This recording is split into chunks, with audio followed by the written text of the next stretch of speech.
Continuamos.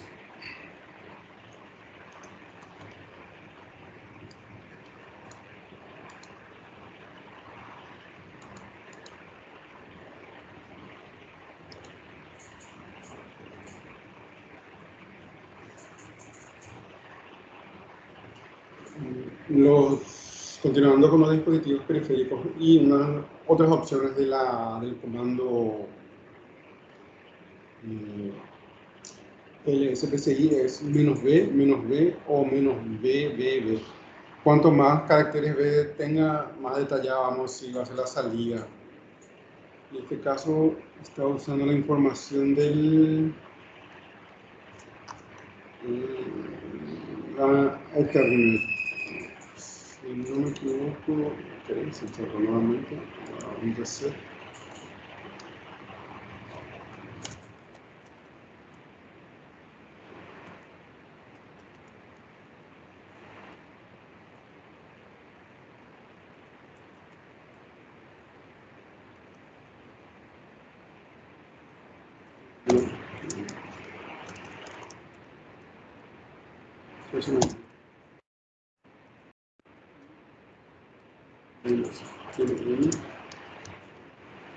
Pero la información que está usando es de Bridge Ethernet, sería esta. Selecciono el comando "-d", el dispositivo. Y este.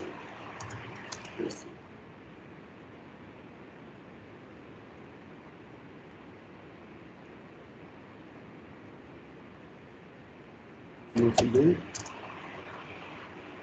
Sale esta información. Si le agregamos otra vez, nos va a traer más información. Y tenemos otra vez más información otra vez. Bueno, creo que hasta aquí se está con la misma información. Nos dice el tipo de controlador, las flags que tiene controlada, el kernel que está usando el Emil. O sea, que ese es el módulo del kernel que está cargando para usar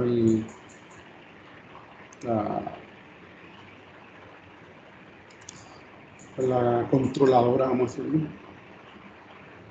Cuando se carga el módulo del kernel, está cargando el Emil, que trae el driver correspondiente a esta tarjeta. Vamos.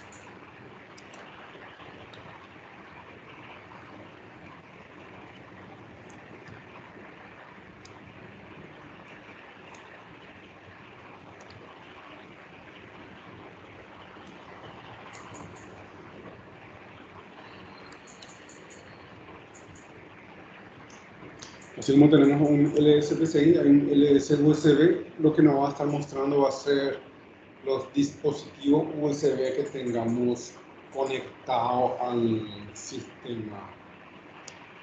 Los dispositivos USB son hot plug, quiere decir que se pueden desconectar en caliente. Anteriormente, las primeras versiones de los sistemas operativos y de los USB, de la tecnología USB, era que uno tenía que sacar con seguridad el dispositivo porque había peligro de que se quemara el dispositivo si es que uno no lo sacaba con seguridad. Tenemos los dispositivos que están conectados directamente a la placa madre, como puede ser una tarjeta Ethernet, la tarjeta de audio, si tiene una tarjeta de audio PCI, una tarjeta de video. Esos son del tipo que se tiene que apagar la computadora para poder cambiar. Conocemos Cloud Plug. Y a los dispositivos USB se le conoce como hot plug porque se puede en caliente sacar y volver a insertar la tarjeta. Entonces hacemos un USB a los dispositivos que tenemos como puerto USB.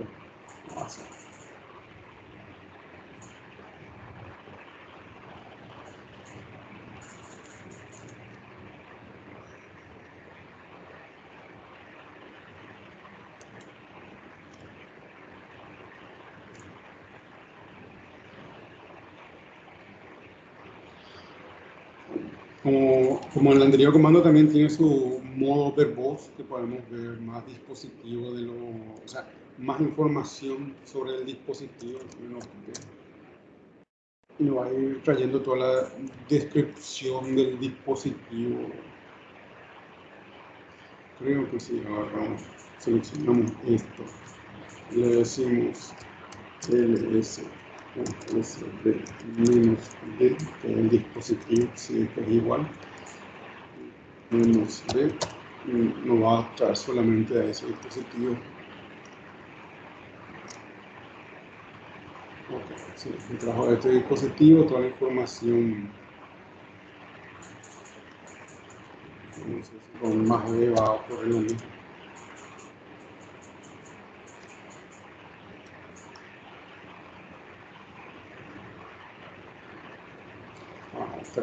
Hasta el device status / power. Básicamente la misma información, no es que trae, no es que va a aumentar la información con más de. Puede que sí, dependiendo del dispositivo seguramente. Pero aquí ya es lo mismo. Entonces, esta es la forma de. No sé,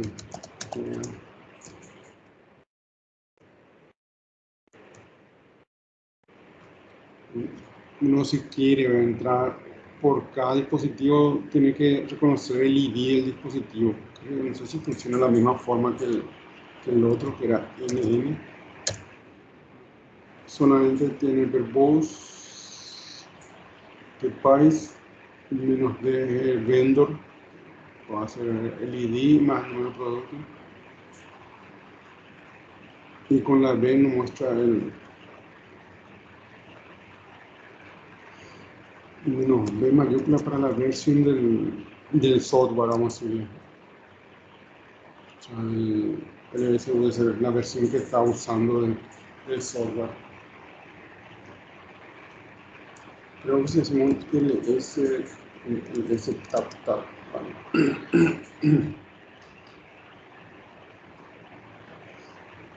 Como ahí tenemos el LSCPU, que ya vimos, LSPCI, LSMEM, LSMOD para ver los módulos que están cargados, LSPCI para los dispositivos de PCI, LSUSB, o sea, todos estos son LSHB, creo que era el hardware, HB2, no.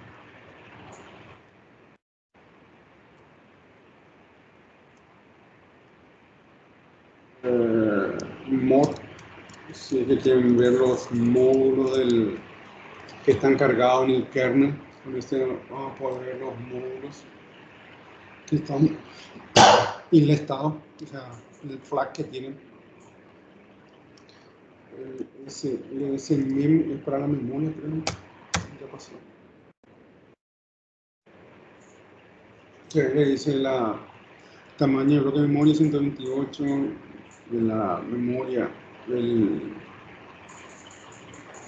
rango, un dato así que pueden ir probando con el comando ls, hacer un tab y le va a ir mostrando.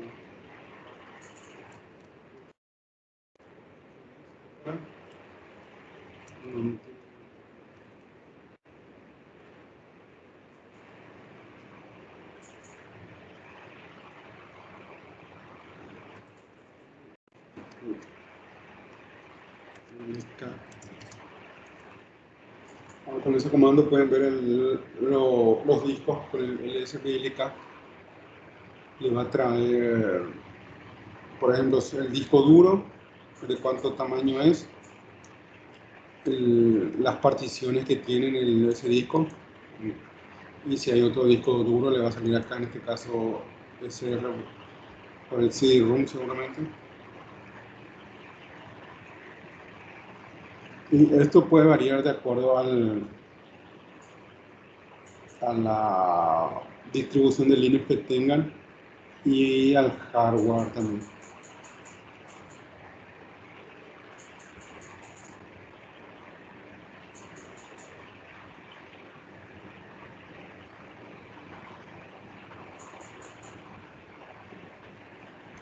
Entonces, para que tengan en cuenta, sí, sí, que pueden investigar por sus cuentas, pueden ver aquí la distinta es memoria, PCI, USB, modo del kernel,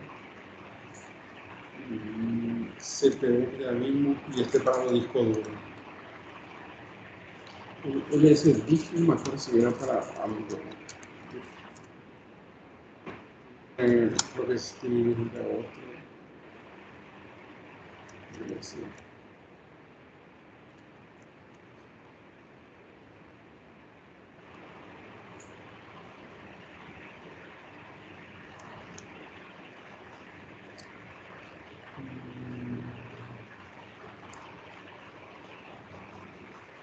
Mensaje ¿cómo decirle?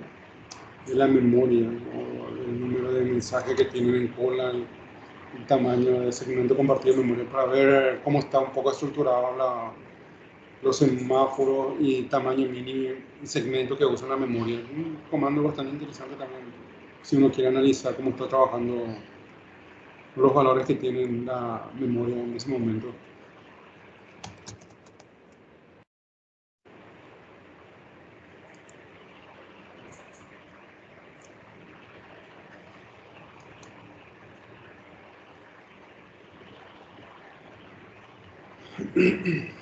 La capa de abstracción del hardware, esta parte, bueno, este comando ya está casi en desuso.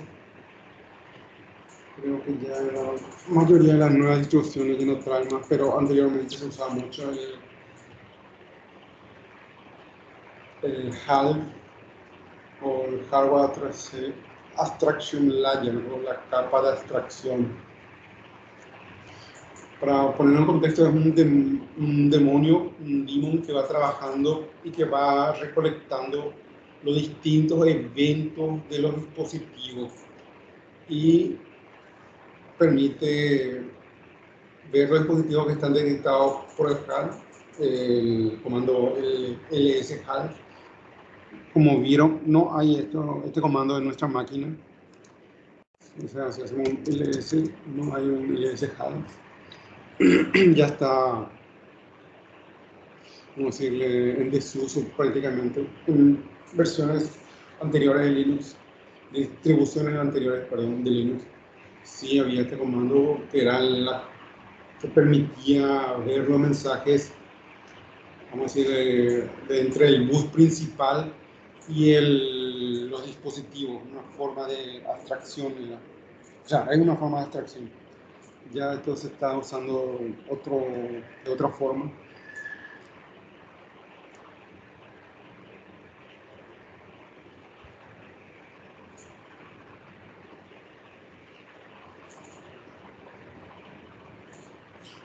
Bueno, para que tengan una idea, ahora, como vieron, ya está descontinuado el comando HALS. Ahora se está usando alguno que se llama UD.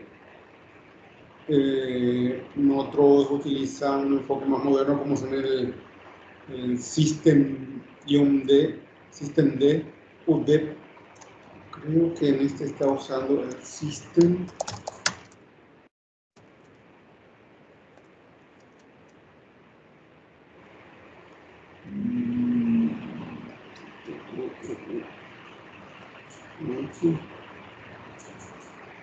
No usa el System D. System D. No usa el D.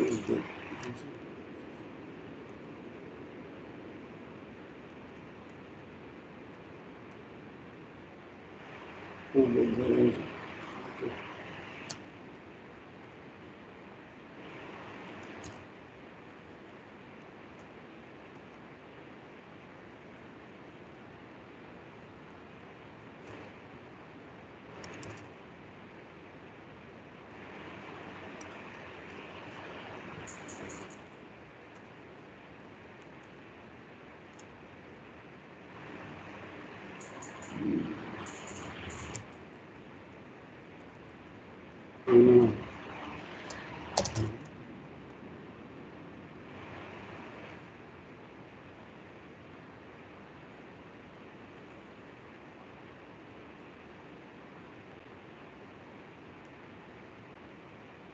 Estamos alejando del...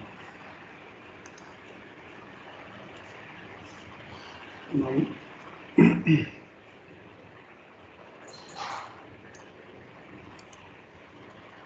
Esto sería un ejemplo de una salida del comando ls-half, y como tiene varias líneas, el comando se le redirige con el pipe, o sea, se le pasa por una tubería al comando more, en donde va apareciendo las distintas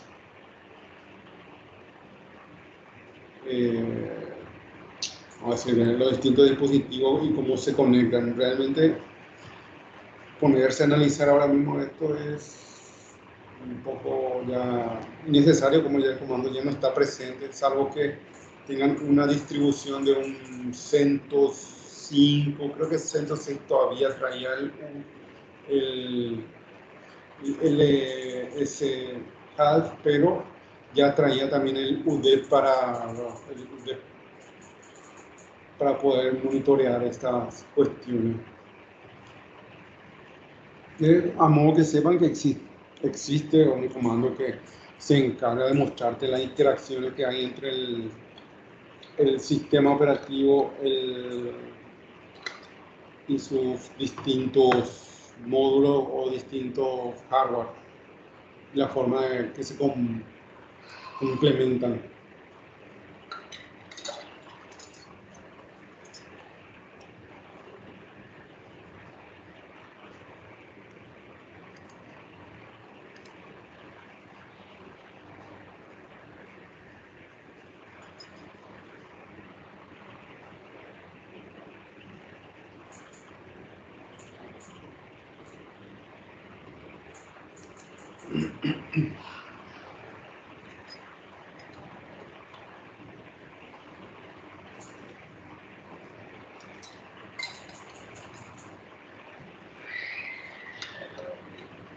Los discos duros. Vamos a ver otro de los dispositivos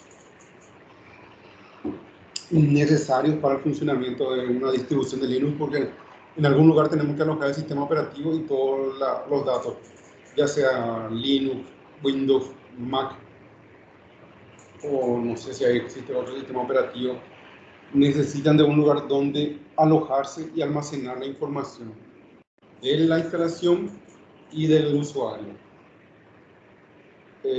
Los discos duros, como sabemos, se dividen en particiones, y dentro de esas particiones se divide otra vez dependiendo de... Uno puede tener una partición, vamos a decirle, una partición estándar que sería un SDA, y el SDA tenía una partición SDA1, SDA2 o SDA3, tener tres particiones. O podemos tener una sola partición, como se maneja en Windows, que sería un disco único, que sería usualmente el disco C, y hay una mínima parte del sistema operativo que está oculto al usuario, en donde se alojan la información de booteo o la tabla de particiones, para decir otra forma. El Master Boot Record o MBR, la que más se conoce, vamos a decir, el tipo de partición más conocido, vamos a decirlo, pero ya está de salida, ya la mayoría ya no usa más el Master Boot Record, porque si bien hasta el Windows 7 usaba todavía el Master Boot Record, a partir del Windows 10 ya prácticamente dejaron de usar el Master Boot Record para pasar al GPT, que es el GUID, tabla de particiones GUID, que soporta muchísimo más volumen de tamaño en disco. El MBR tiene tamaño máximo, creo que era hasta 2 terabytes, era lo máximo que podía manejar el Masterboard Record. Y el GPT no tiene un límite muy cercano, vamos a decirlo. Y la GPT, vamos a ser sinceros, ya está disponible desde el año 2000. Pero si nos ponemos a pensar, el año 2000 era muy raro encontrar no es ni siquiera una computadora, un sistema de storage o almacenamiento que pudiera usar esa cantidad de discos, salvo las grandes compañías en ese entonces que era Microsoft y IBM. Difícilmente otras empresas podrían haber manejado tanta información. Podríamos decir las bases de datos de algún gobierno, algún departamento de Estados Unidos, pero así a grandes rasgos, el 2 terabytes en el 2000 era mucho. Y con Masterboard Record, con el MBR se manejaba todavía bien, pero ya se previó que se iba a llegar a su máximo. O sea, cuando se deja de usar un sistema que funciona, porque funcionaba muy bien el MBR, es simplemente porque llegó así como el 32 bits, llegó a un límite donde ya no podía más crecer, y ese límite era la cantidad de memoria que podía manejar, que era 4 GB. Se desarrolló, o AMD fue el pionero en sacar procesadores de 64 bits, ya desde el 2000. Pero recién tuvo su auge a mediados del 2000, terminando ya casi el 2010, vamos a decir que los sistemas operativos salieron más orientados ya a 64 bits. Es por la limitación que siempre se va cambiando la tecnología. En este caso, el MBR llegó a su punto donde ya no se podía mejorar más o expandir más su área de trabajo, entonces se optó por desarrollar una tecnología que no tuviera una limitación muy próxima. Aquí creo que el GPT, ¿cuántos aguanta?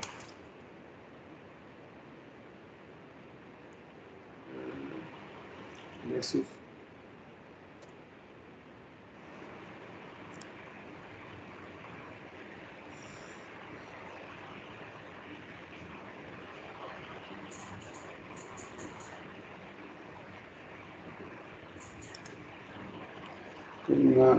Un ratito.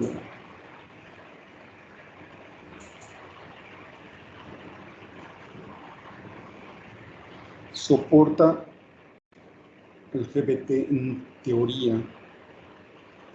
Lo máximo que soporta es 9.4 zettabytes, que serían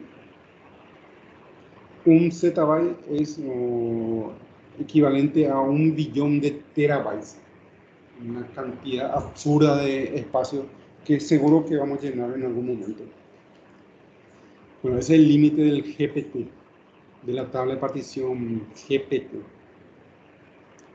Soporta UEFI, el MBR solamente de BIOS. Y lo que más le condenó al MBR fue las limitaciones de las particiones. Las máximas particiones que podía tener o que puede tener un MBR es 4 particiones primarias o 3 particiones primarias y una cantidad determinada, dice infinito, pero creo que no es tanto así, de particiones lógicas. Las particiones GPT no tienen soporte de particiones lógicas, soportan 128 particiones primarias, no hay necesidad de una partición lógica en este caso. Y el MBR solamente hasta Windows 8, Windows 7.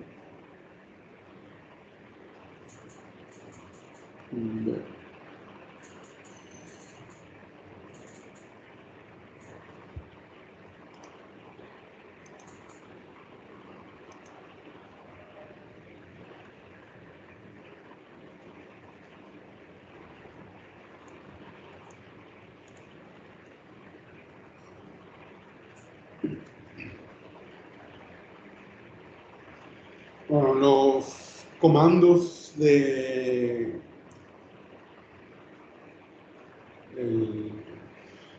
para los discos, o sea, el FDX, vienen del sufijo que era un disco fijo. O sea, entonces, FDX, CFDX, SFDX, una herramienta que trabajan para las particiones MBR.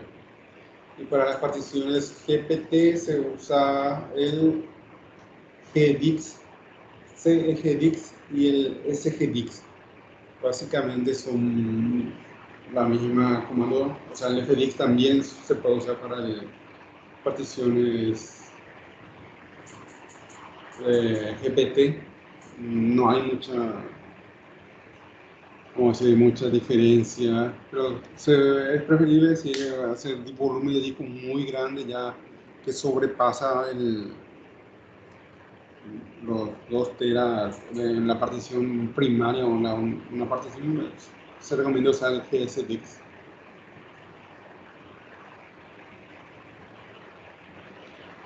Y aparte de eso, si es que uno le gusta, hay una interfaz gráfica. Veamos aquí si puedo mostrarle.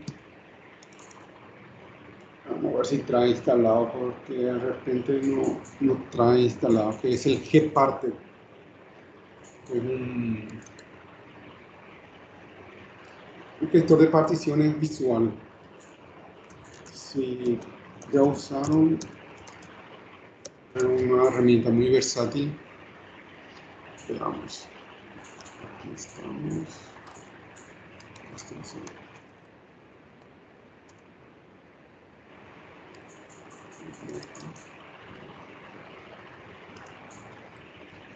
Vamos a ver si esta distribución trae sistemas. Vamos a buscar. Sí, si no, vamos a instalarlo aquí.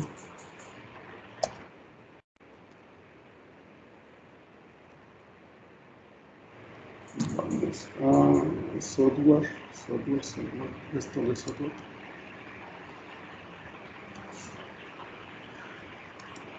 Vamos a buscar mientras que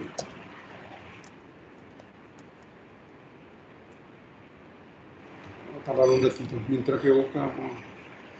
Gparted es una herramienta que si en algún momento tuvieron la necesidad de usar HideNBookCD, el HideNBookCD trae el Gparted. Es una herramienta que permite agrandar, achicar y en algunas ocasiones también ayuda a reparar algunas particiones cuando se dañan. Y es una herramienta, si tienen el ICD, HideNBookCD, que soporta Windows 10, tiene su parte visual. ¿Qué parte? Es instalar y continuar. Y la contraseña.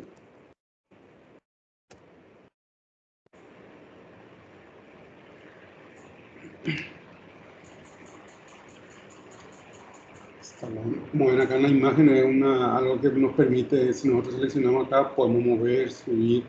Si achicamos, siempre que achicamos tenemos que tener en cuenta la cantidad de espacio que está en uso. no es recomendable achicar demasiado muy cerca del límite porque puede ocurrir pérdida de datos o va a ocurrir eso. Entonces, esta es, por ejemplo, una herramienta que nos permite hacer esto. ¿Ves? Nosotros podemos darle clic derecho, redimensionar, y acá podemos mover esto a nuestro gusto, vamos a decirle. Bueno, si es que nos deja, a veces, en este caso no nos deja porque estamos muy cerca del límite. Cuando tenemos mucho espacio, sí nos va a dejar disminuir, pero en este caso ya estamos ahí nomás usados. Entonces, y acá nos va a aparecer la lista de dispositivos que tengamos. Si tenemos más dispositivos, nos va a aparecer más dispositivos y podemos seleccionar si tenemos otro disco, un SDE. Vamos a poner preferencias. No sé si me va a dejar.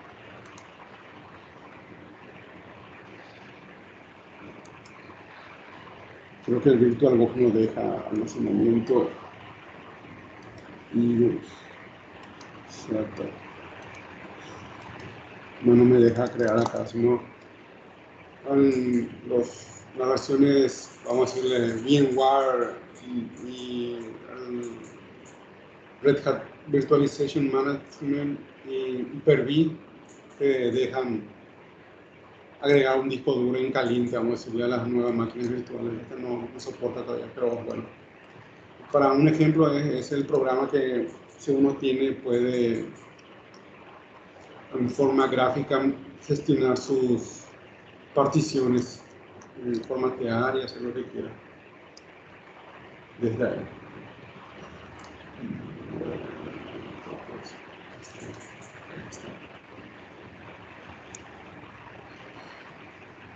Siempre que se habla de particiones, en general la mayoría ya se recomienda no usar más el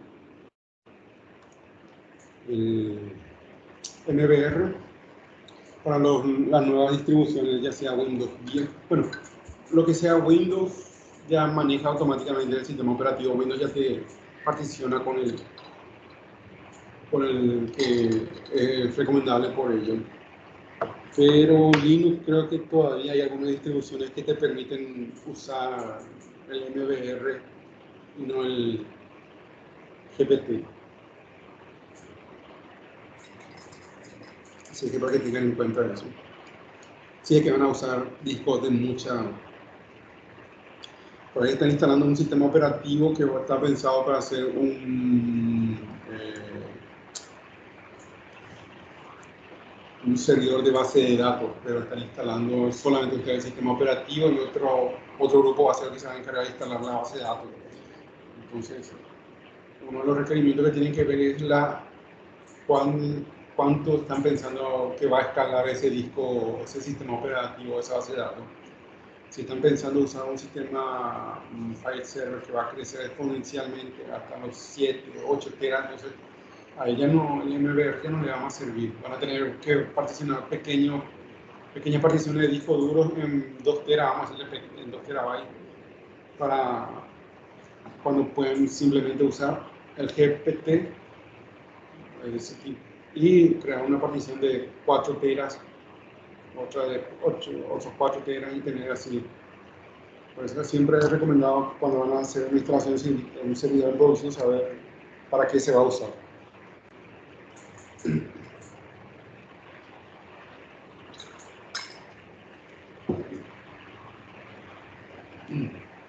Bueno, yo le había mostrado anteriormente cómo localizar los discos. Bueno, con el comando lsblk vamos a ver cuáles nuestras unidades. O sea, tenemos acá el SDA, que es nuestro disco principal. Tenemos el SDA1, que dice que es 1 mega. Tenemos el SDA2, que es 513 mega, que es el bootf. Y tenemos el SDA3, que es donde está alojada nuestra partición total. Con este comando lsblk vamos a poder identificar fácilmente nuestro disco. Otra forma de hacer un df-h va a mostrar exactamente lo mismo, solo que el acá está el F, el SDA1 lo que nos muestra, porque el SDA1 en teoría es el /boot y el SDA2 es el /boot /F.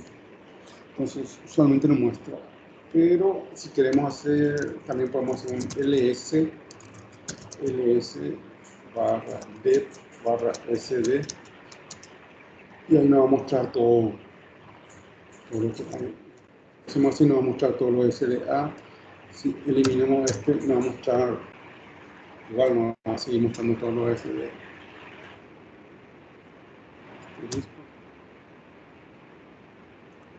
Ahí nos va a mostrar más dispositivos. El S es porque es de tecnología SATA. Hay algunos que en algunos casos le va a aparecer HD, porque es de HDX, HD, así, pero si no, como no hay dispositivo no nos va a mostrar. No, como no hay, no va a mostrar. Pero son el disco tipo HDA1, HDA, que son los discos anteriores al SATA.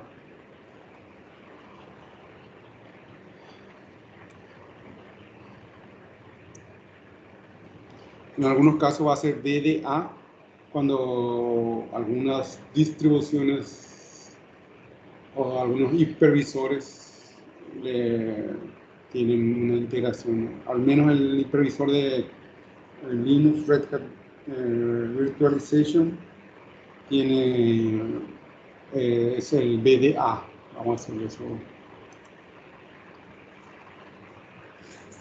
VirtualDix 1. Y también podemos hacer un fdix-l al dispositivo, si es que sabemos, y nos va a traer la misma tabla de partición.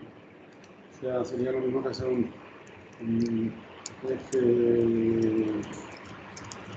fdix -l /bsda.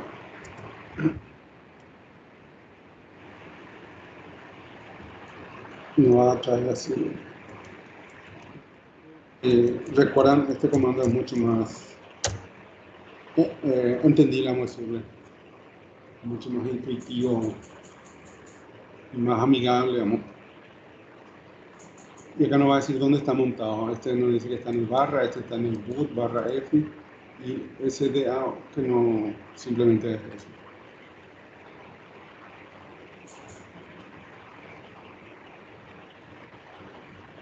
Y si tenemos, por ejemplo, una partición que no está usada, con el comando fdix, es comando fdix, y en vez de la L simplemente se deja así.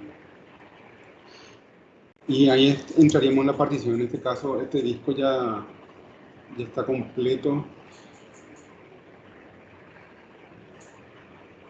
En este caso, si hacemos M, nos va a mostrar el menú del fdix.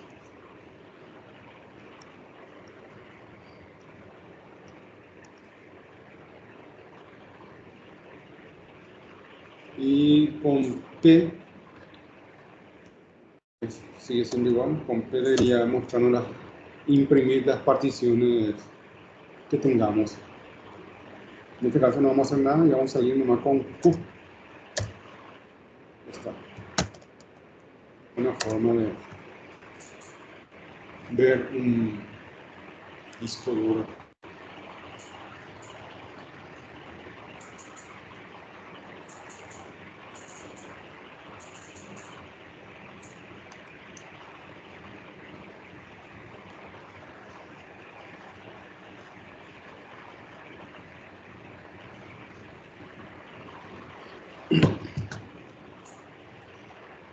Los discos ópticos realmente, la mayoría de los equipos ya no traen, ni siquiera los servidores traen más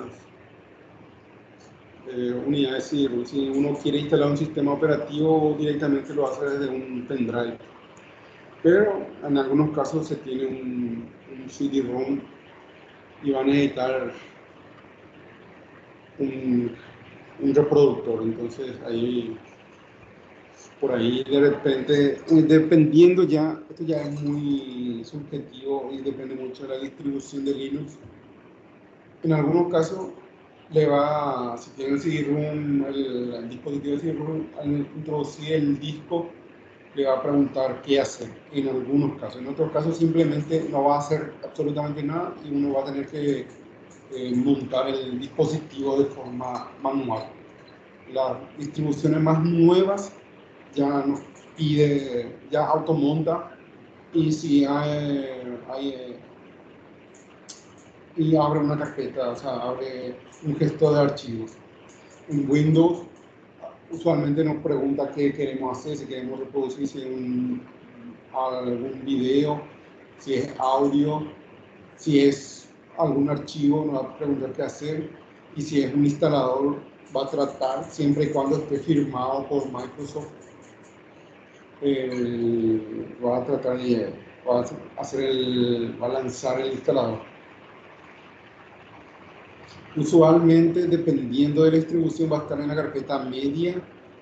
En distribuciones viejas va a estar en la carpeta MNT, y en las distribuciones más modernas va a estar bajo el directorio /room /media el usuario que está usando ese dispositivo.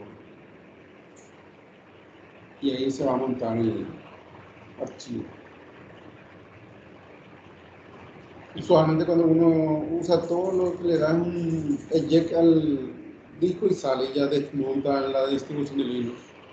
En las antiguas distribuciones había que desmontar primero para que el disco duro, para que uno pueda sacar el CD o el disco óptico o lo que esté en el DVD. Porque si uno tenía montada la partición, vamos a decir, en el MNT tenía montado el disco, el CD, por más que uno le dé el botón de eject, no se iba a abrir porque estaba en uso el dispositivo. Entonces había que desmontar, y ahí te permitía extraer. Inclusive creo que había un comando de eject CD-ROM, pero no sé si sigue existiendo ese comando.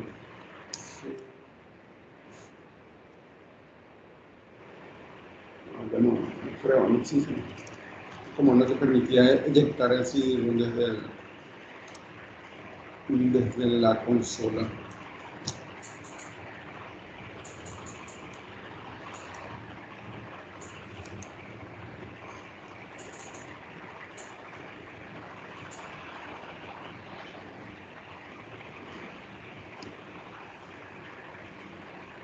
Y bueno, aquí estamos llegando a los dispositivos de visualización.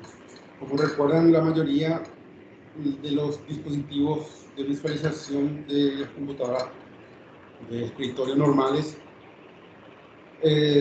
la mayoría ya traen ya la placa madre integrada, el conector VGA, pero ya es muy raro que traigan ese conector de 29 pines.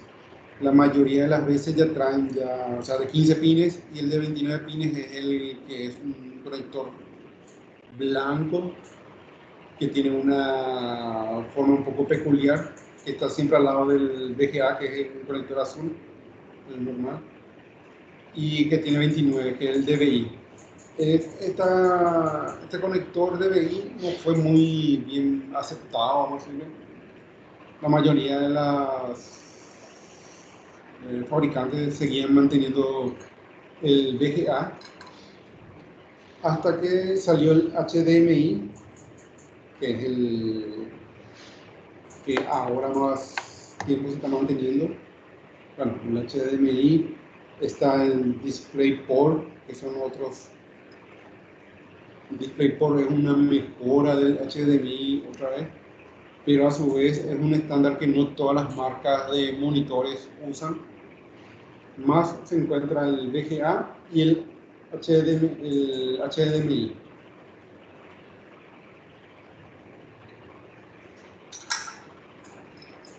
La ventaja que tiene el HDMI sobre el VGA es que el HDMI, si tu monitor tiene,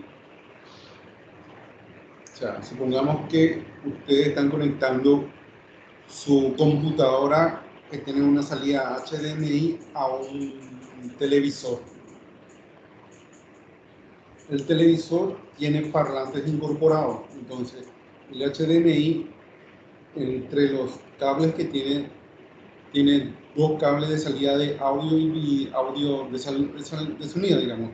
Eso es lo que al conectarse ustedes pueden directamente, sin necesidad de conectar un parlante a la computadora, directamente el sonido va a salir por la televisión. Esa es la ventaja que tiene el HDMI sobre el VGA. Si ustedes conectan su computadora o su notebook por VGA a la televisión, el audio va a salir por la notebook o por la computadora o por el speaker que tiene conectado. Esa es la ventaja. Y el DisplayPort, a su vez, mejora eso otra vez a una salida y una resolución un poco mejor. Lo que hace que sea algo más agradable, vamos a decir, que a uno le gusta ver. También la distancia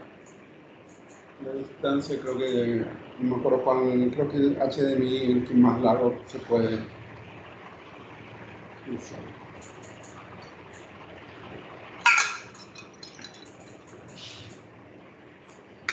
El XPort que se menciona aquí es el servicio o servidor de video que se encarga de mostrar la imagen, pero ya está en desuso también ya se está cambiando por uno que se llama WLAN.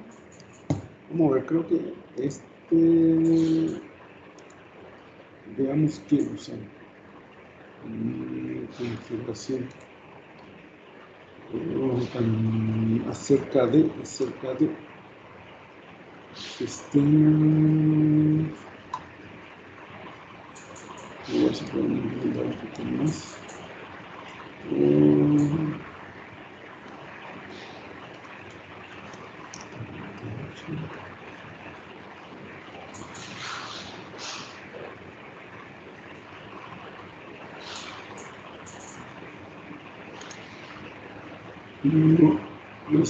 Aquí se tendría que usar XPort todavía.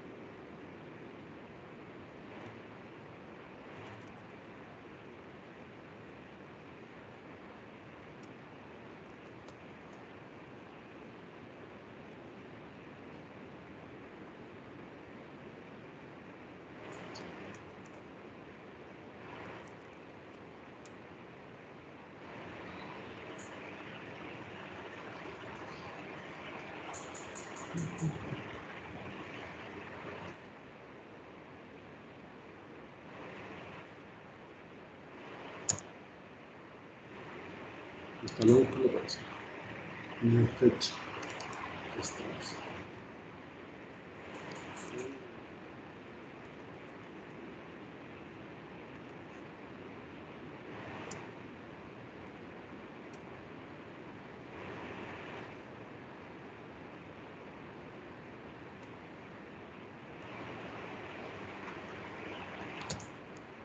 Y ya instalado.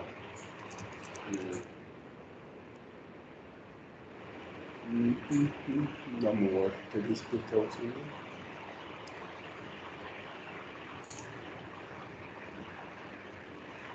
No está usando el XPC. Está usando el XO todavía.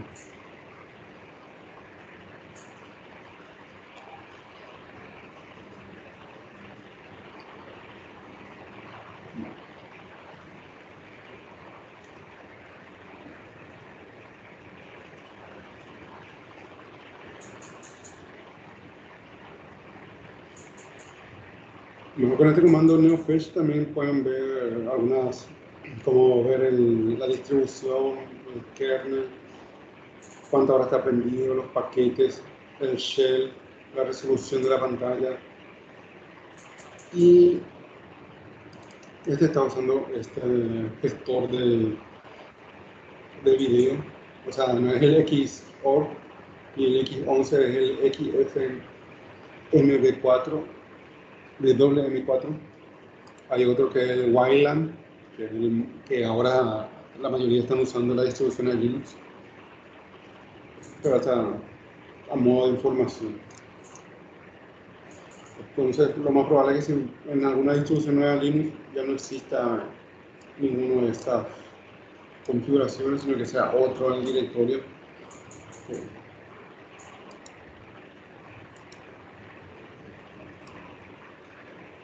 Y por último,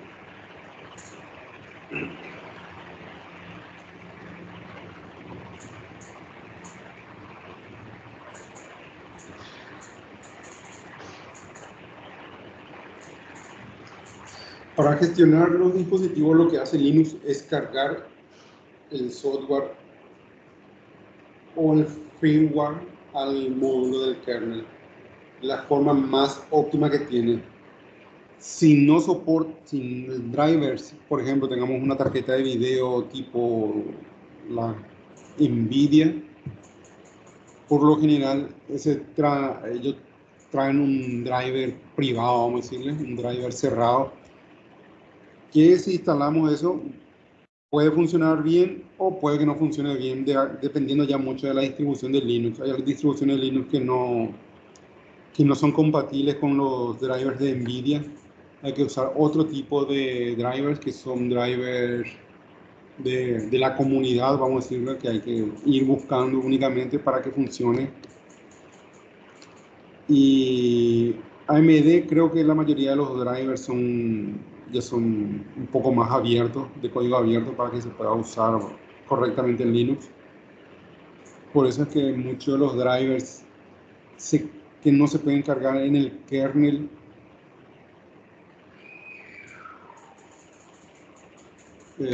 tienen problemas a veces. O sea, los drivers privados, cerrados, son menos compatibles con la distribución de Linux. Algunos funcionan bien, otros, por ejemplo, uno puede descargar la versión, vamos a ponerle de Nvidia, la 1.3 del drivers, que tiene un paquete de todas las instalaciones, de todos los drivers, de todos los drivers de video, vamos a decirle, le puede funcionar bien hasta que su sistema operativo por algún motivo sale una versión más nueva del kernel o sale una versión más actualizada de algunos drivers y tienen que descargar esa actualización, instalar esa actualización, reiniciar una computadora y no le funciona el video porque no es más compatible esa versión de software con la versión del kernel que tienen ahora. Pasa muy a menudo con los drivers de video eso. Las distribuciones comerciales como Red Hat, SUSE, otra sería la Debian o Ubuntu, que son comerciales, traen una lista de hardware que están certificados o aprobados para trabajar con su software. Si ustedes tienen una distribución o están pagando por una suscripción de Red Hat, SUSE o Ubuntu en la versión Enterprise, ellos usualmente recomiendan que siempre se descarguen, o sea, siempre tienen que descargar de los paquetes oficiales o de los no es paquetes, sino que de los canales oficiales de esas distribuciones, para que la suscripción que ustedes estén pagando se mantenga. Si yo por algún motivo me dicen no, hay que descargar este paquete para el servidor web, va a usar la versión de Apache 2.3, que no es la que viene por defecto en el paquete de instalación y no está dentro de los paquetes o de los canales de Red Hat o de SUSE o de Debian, Si yo descargo de la fuente, vamos a decir, desde apache.org, descargo esa versión, porque con esa versión funciona el software, automáticamente lo que ocurre es que mi sistema operativo, si en algún momento tiene algún problema y yo hago una reclamación o pido soporte, ya sea cualquiera de esas tres empresas, y ellos hacen un debugging del sistema operativo y ven que tengo esa versión instalada, automáticamente no me dan más soporte, porque yo tengo un paquete que no es oficial de la distribución de Linux, o sea, de Red Hat, sino es del canal de Red Hat, me acuerdo, Red Hat Management Subscription creo que es, o de SUSE, la suscripción.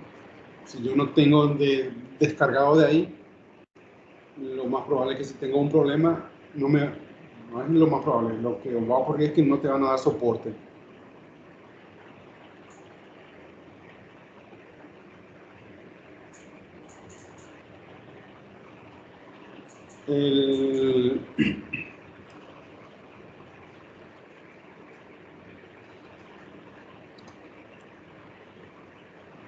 Y algo que tengan que tener en cuenta con la distribución de Linux es que antes de conectar algún dispositivo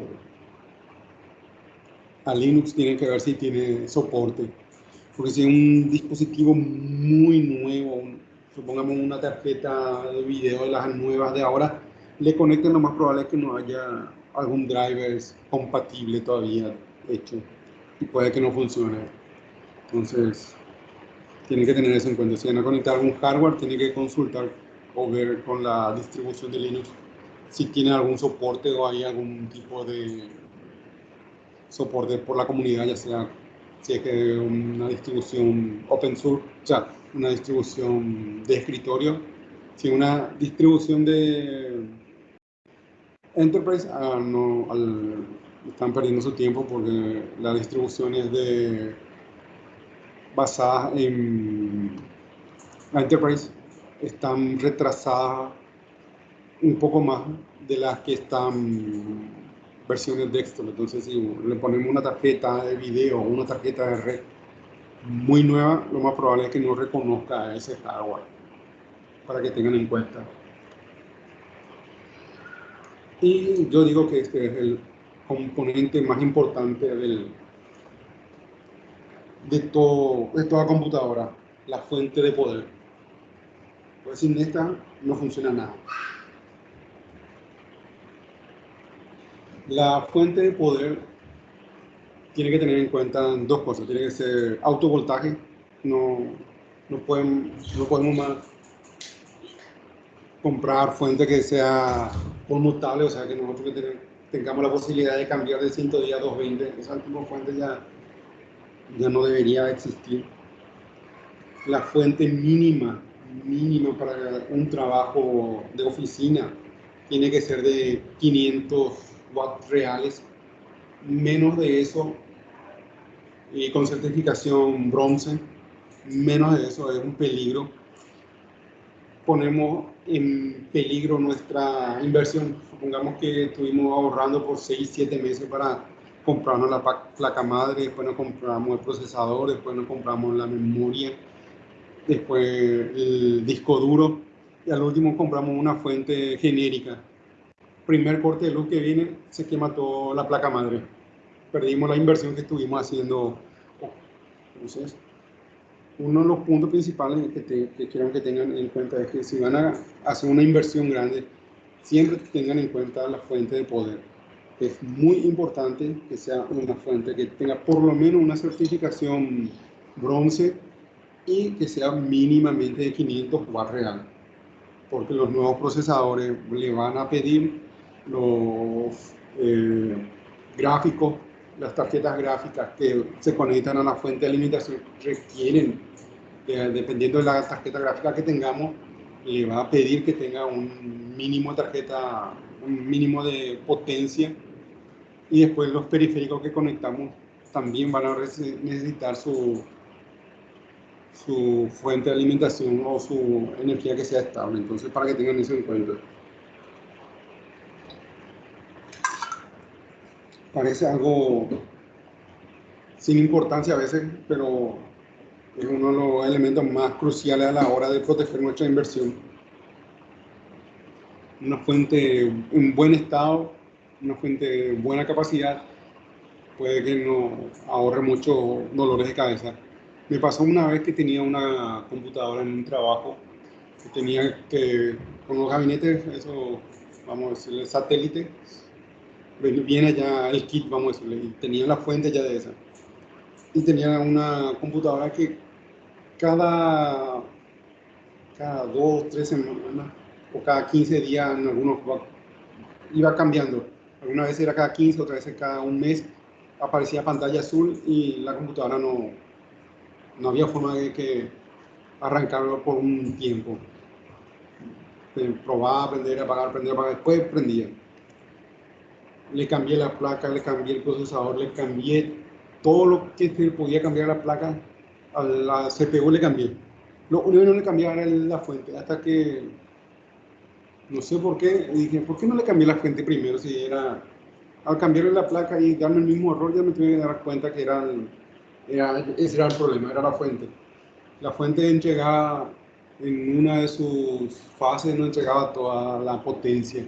O entregaba bien y cuando empezaba a hacer mucho calor o se recalentaba la fuente, esa fase de 12 volts creo que era, empezaba a fallar y la computadora entraba en cortocircuito y ese era el problema, era la fuente. Me cambié por una fuente de 500 watts real y desde ese entonces nunca más tuve problemas en la computadora. Algo tan, vamos a decirle, algo que no sale más de 150.000, una fuente mínimamente decente, era lo que me estaba dando problemas. Entonces, para que tengan en cuenta, la fuente de poder puede darnos pantalla azul en Windows, si es que está con falla. Y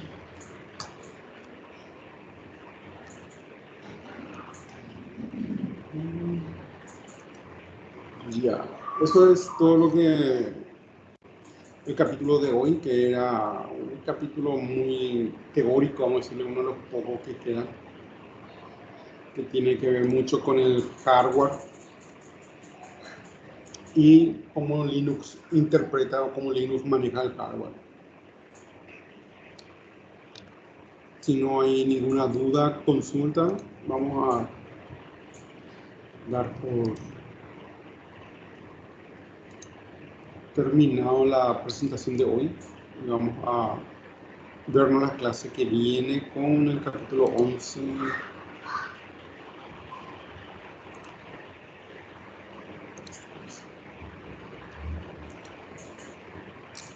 Recuerden, el foro ya está disponible del capítulo. El examen de este capítulo también voy a habilitar en breve. Entonces, si no hay ninguna duda, consulta. Llegamos hasta aquí y nos vemos la próxima semana con el capítulo 11.